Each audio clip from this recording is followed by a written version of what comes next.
Act 1. The world they inherited. By the middle of the 19th century, empires covered the earth.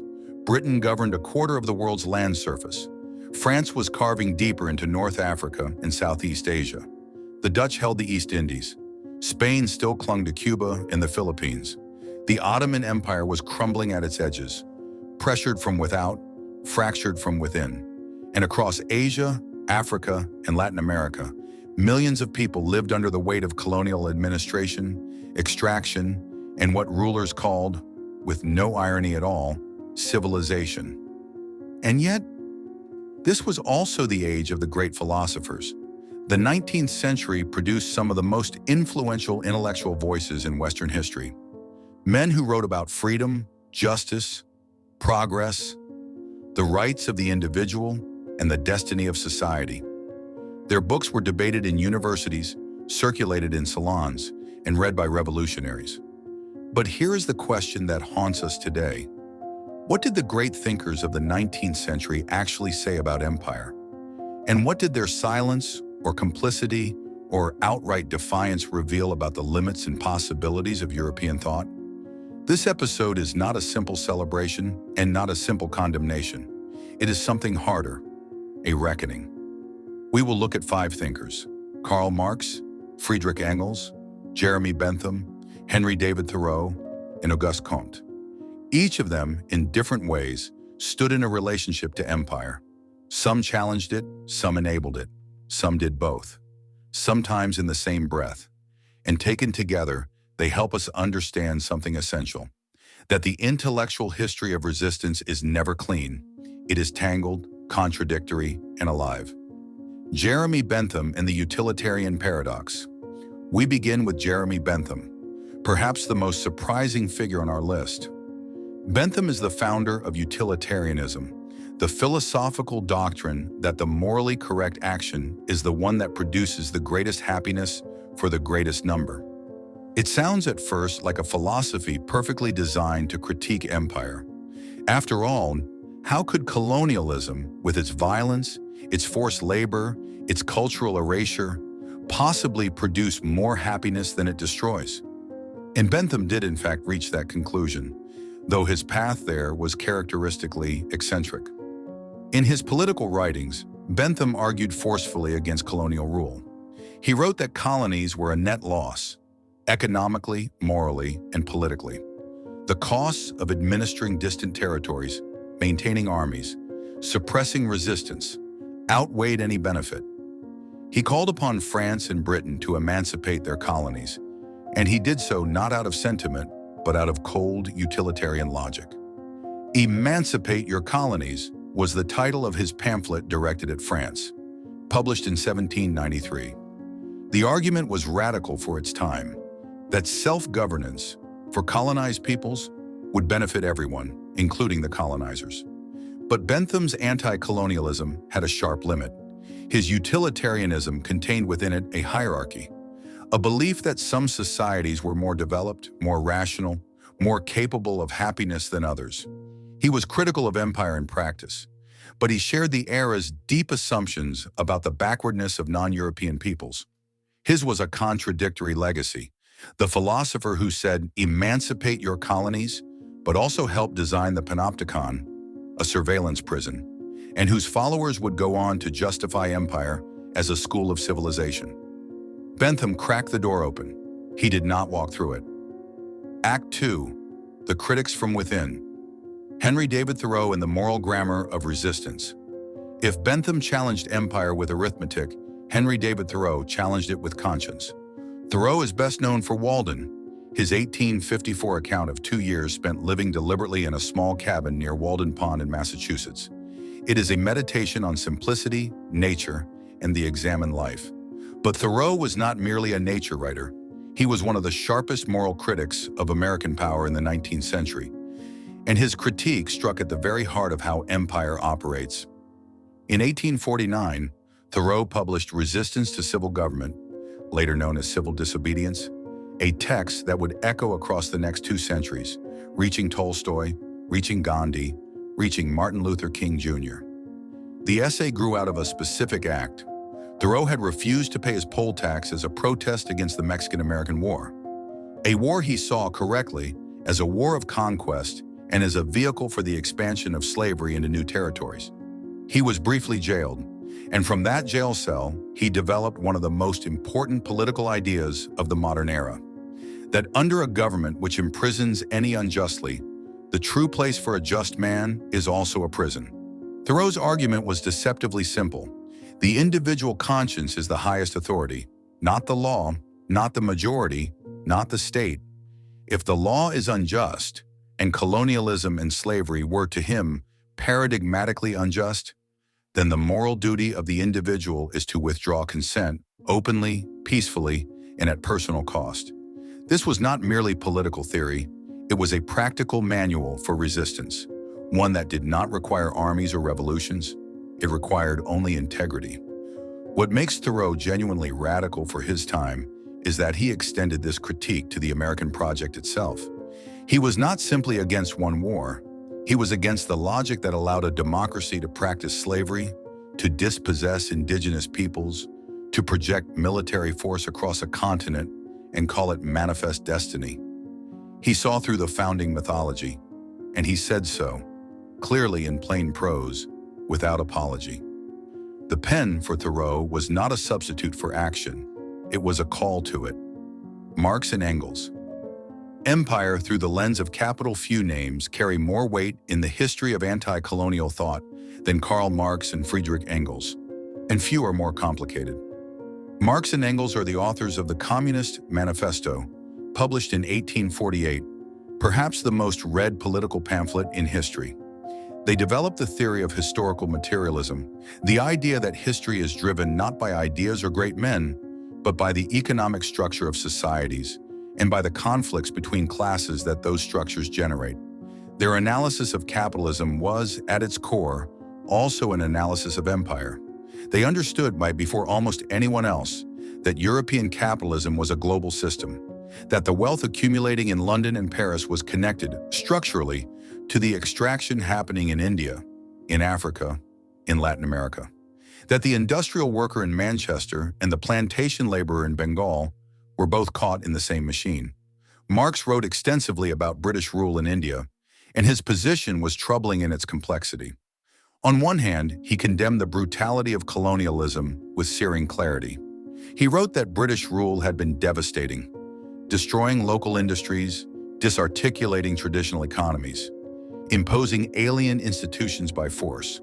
The profound hypocrisy and inherent barbarism of bourgeois civilization lies unveiled before our eyes, turning from its home, where it assumes respectable forms, to the colonies where it goes naked.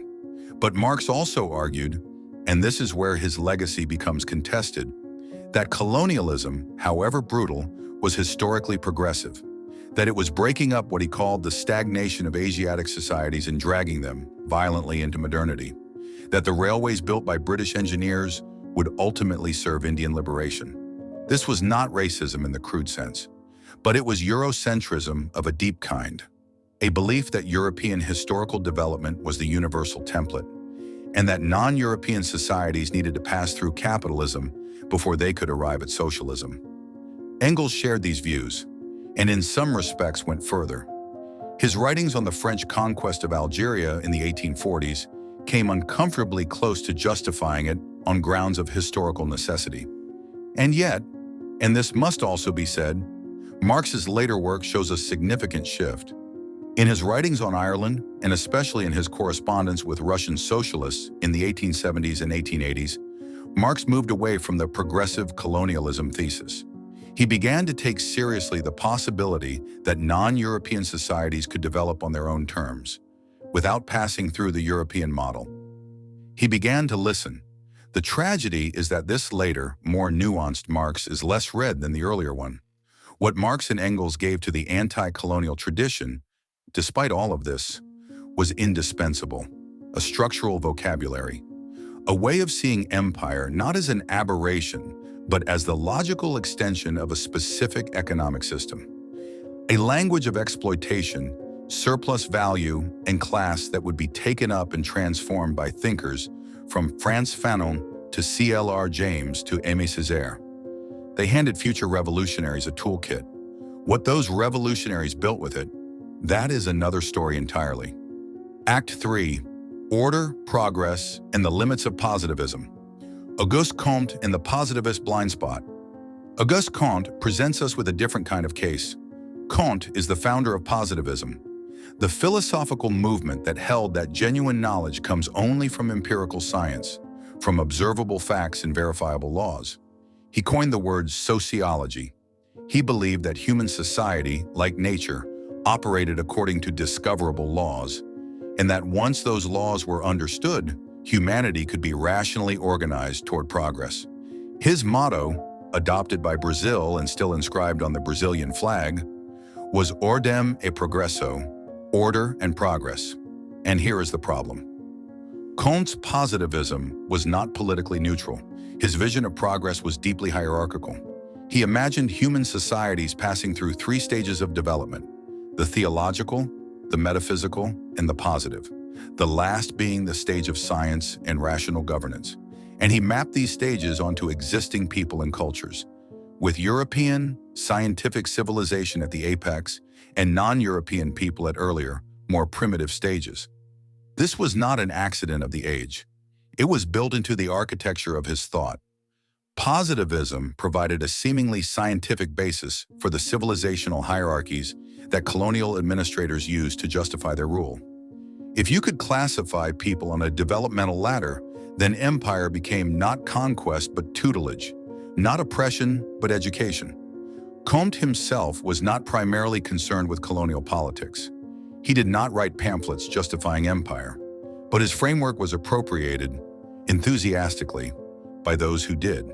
The positivists who came after him, particularly in Latin America, often became ardent advocates of modernization programs that systematically dismantled indigenous cultures. What Comte shows us is perhaps the most insidious form of intellectual complicity with empire. Not direct advocacy, but the construction of conceptual frameworks that make empire seem rational, inevitable, even benevolent. The philosopher does not need to be on the battlefield. If his ideas serve the conqueror's logic, that is enough. And yet Comte's legacy is genuinely double-edged. The positivist emphasis on empirical evidence, on social science, on measuring the real conditions of human life, these tools were later turned against empire by anti-colonial thinkers who used them to document exploitation, to quantify dispossession, to demonstrate that the civilizing mission was a lie dressed in statistics. Ideas escape their inventors. That is both the terror and the hope of intellectual history. Act 4. What they left us. Let us stand back now and ask the larger question. What did these 5 thinkers, Bentham, Thoreau, Marx, Engels, Comte, actually bequeath to the struggle against empire? Bentham gave us the utilitarian critique, the argument that empire fails even on its own terms, that it costs more than it yields, that freedom is more productive than subjugation. It is a limited argument.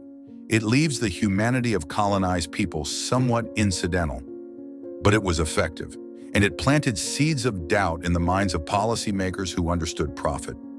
Thoreau gave us something more radical, the grammar of moral resistance, the idea that the individual conscience is inviolable, that no state, no law, no majority can compel you to participate in injustice. This idea, carried forward by Gandhi and King, became the philosophical backbone of nonviolent anti-colonial movements across the 20th century. Marx and Engels gave us structural analysis, the ability to see empire not as a series of individual acts of cruelty or generosity, but as a system, driven by economic logic, maintained by force, and ultimately destabilizing because of the contradictions it generates. This framework, however imperfect, empowered generations of anti-colonial theorists and revolutionaries. And Comte, paradoxically, gave us the very tools of empirical inquiry that would later be used to expose the myths the empire told about itself. The civilizing mission was finally dismantled not only by moral argument, but by evidence, by anthropologists, economists, and historians who used the methods of science to show that colonialism impoverished rather than developed, destroyed rather than educated. But we must also be honest about what these thinkers did not give us. None of them, not one, fully centered the voices, experiences, and intellectual traditions of colonized people themselves. They wrote about the empire from a European vantage point with European assumptions toward European audiences. Even their critiques were structured around European frameworks of progress, rationality, and historical development. The thinkers who would do that work, who would speak from within colonized experience in colonized languages, from colonized bodies, would come later. Frantz Fanon, Aimé Césaire, C.L.R. James, Rabindranath Tagore, José Martí, Jamal al-Din al-Afghani. That is a story for another episode of Lipar. What we can say today is this: the intellectual history of anti-colonialism is not a clean lineage of heroes. It is a tangled, contested, sometimes contradictory archive, full of thinkers who saw clearly in one direction and were blind in another, who used their pens as weapons and sometimes as shields for empire without realizing it. Understanding this complexity is not a reason for despair. It is a reason for precision, for reading carefully, for tracing the actual paths that ideas travel, for asking always, in whose name? Toward whose liberation? Conclusion: the pen in the world. In 1849, Thoreau spent a night in jail for refusing to pay a tax that supported a war of conquest. He wrote about it. The essay circulated slowly for decades before it reached Gandhi.